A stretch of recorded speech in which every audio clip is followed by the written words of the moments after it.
There's a sense of animation as a field of transformation, of depicting transformation. That's always been at the heart of it, that continues today. Charcoal is very fortuitous material to be working with for animation because its tonal range kind of is very good for photographic film, but also because of the speed of its transformability. It's very easy to erase. So you can kind of change it as quickly as you can think.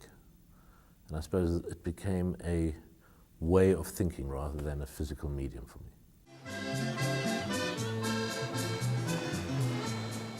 Films are made without a script or a storyboard.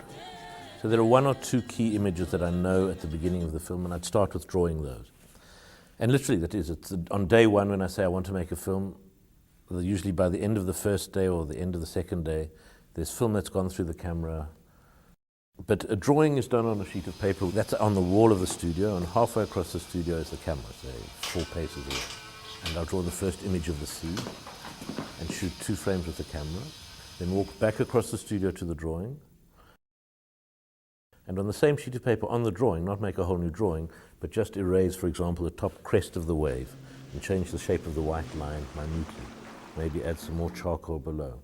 Walk back to the camera and shoot 2 more frames, and then walk back to the drawing and maybe make that white line fatter so that in fact the foam is getting thicker on the top of the crest of the wave.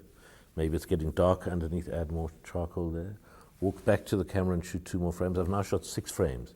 That sequence would continue with the walk between the camera and the drawing. If it's 4 seconds long, that's 100 frames, 50 walks. If it's 20 seconds long, it's so much longer. So there are sometimes many hundreds of alterations on one sheet of paper. And the sheet of paper that is left is the last frame, not of the film, but of that sequence in the film, of that shot. I'm not seeing what's been shot. I have to take it on trust, what is there. All that you see at each moment is the present. In other words, the state of the drawing at that moment. And it's very much in the belief that in that physical walk between the drawing and the camera, in that physical process, it's not a mental process, it's a physical process, new images and ideas suggest themselves to go before that shot, after that shot, what that shot can develop into.